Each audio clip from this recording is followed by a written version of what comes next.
बिस्मिल्लाहिर्रहमानिर्रहीम। मैं हूं यासर क़य्यूम और आप देख रहे हैं YQ इन्फो टीवी। 13 अप्रैल से पहले सऊदी अरब से निकल जाएं, वरना आपको बैन कर दिया जाएगा। बैन 1 या 2 साल के लिए नहीं, पूरे 5 साल के लिए आपको बैन कर दिया जाएगा।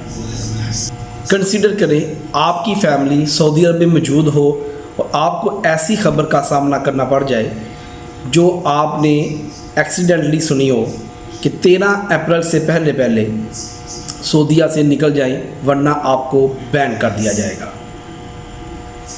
ऐसी सिचुएशन में आप पे और आपकी फैमिली पे क्या गुजरेगी, या फिर इसके बरअक्स आप पाकिस्तान में हैं और आपको ये खबर सुनने में मिल जाती है कि 13 अप्रैल से पहले आप पाकिस्तान से सऊदी अरब जाएं और उसके बाद जो बंदा या 2 पैसेंजर पाकिस्तान से मूव करेगा उसको एयरपोर्ट पे रोक लिया जाएगा। तो आपको ऐसी सिचुएशन में क्या करना पड़ेगा, ये तमाम गर्दिश करती हुई न्यूज़ आपको मैं बताता चलूँ इस चैनल की तवज्जो से।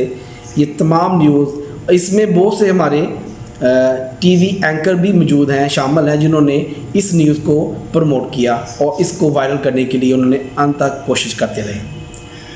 पिछले दिनों में ईद से पहले और ईद के बाद ये पैनिक क्रिएट किया गया है कि सऊदी अरब ने तमाम वीज़ाज़, जिसमें विज़िट वीज़ा है, फैमिली विज़िट वीज़ा है, उम्रे का वीज़ा है, और कुछ लोगों ने तो हद ही पार कर दिया, उन्होंने वर्क वीज़े को भी ऐड कर दिया कि वर्क वीज़ा भी सऊदी अरब ने बैन कर दिया है। ये तमाम की तमाम न्यूज़ मैं आपको बताता चलूँ, ये फेक हैं।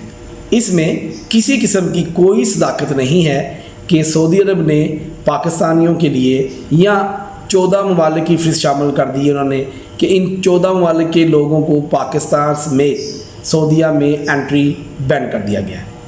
ये सिचुएशन नहायत ही पैनिक क्रिएट करने के लिए, पहले ही पाकिस्तान में इतने प्रॉब्लम्स हैं कि एक नई मुसीबत आके आपके सामने रख दी गई है। तो ऐसी किसी किस्म की कोई पाबंदी या बैन गवर्नमेंट ऑफ सऊदी अरब की तरफ से नहीं खबर जारी की गई। सऊदी अरब की जानब से ना विज़िट वीज़े पे पाबंदी है, ना वर्क वीज़े पे पाबंदी है, ना ही उम्रा वीज़े पे पाबंदी है।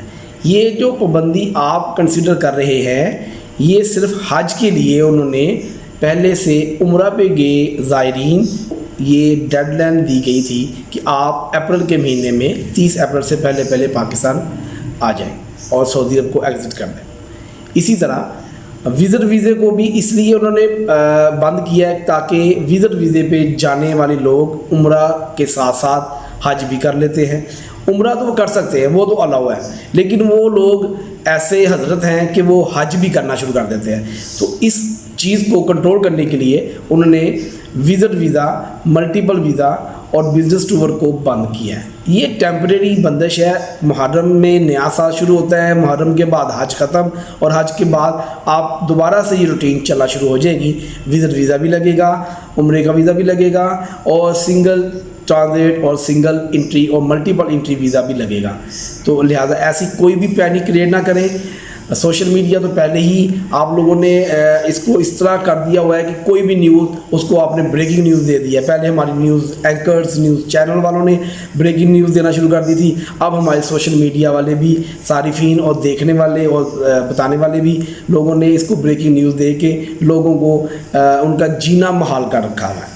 तो ऐसी कोई सिचुएशन नहीं है, ऐसी कोई चीज़ नहीं है सऊदी हुकूमत की तरफ से जिसकी वजह से आप लोग परेशान हो कि ये वीज़ा बंद हो गए हैं। जिन लोगों ने 13 अप्रैल के बाद की टिकट्स की हुई हैं, अब उनको ये खबर सुनने में जब मिली है तो उन लोगों ने अपनी 13 तारीख के बाद की टिकट कैंसिल करके 13 तारीख से पहले करना शुरू कर दी हैं। अब 13 अप्रैल से पहले टिकट्स बिल्कुल नॉर्मल चल रही थी, अब उनका रेट डबल हो चुका हुआ है। तो इस तरह की सिचुएशन जब आप पैनिक क्रिएट कर देते हैं तो एयरलाइन की जानब से भी या एयरलाइन की तरफ से भी जो रेट्स होते हैं उनमें फ्लक्चुएशन आ जाती है। और जिस तरह 13 अप्रैल से पहले टिकटें कैंसिल हुई हैं, उस 13 अप्रैल के बाद वो टिकट्स दोबारा बढ़ना शुरू हुई हैं, तो एयरलाइन ने अपनी टिकट्स का रेट इंक्रीज़ कर दिया है। तो इसी तरीके से ये प्रॉब्लम आ रही है, फेस करना पड़ रही है। आप कोशिश किया करें कि इस तरह की न्यूज़ को बगैर वेरिफिकेशन के, इनको तस्दीक किए बगैर आगे आप लोग अपलोड भी ना करें और ना ही आगे शेयर करें। तो इस तरह की मज़ीद इन्फॉर्मेशन हासिल करने के लिए हमारा चैनल सब्सक्राइब कीजिए। हमें दे इजाज़त, नेक्स्ट वीडियो में फिर मिलेंगे। खुदा हाफिज़।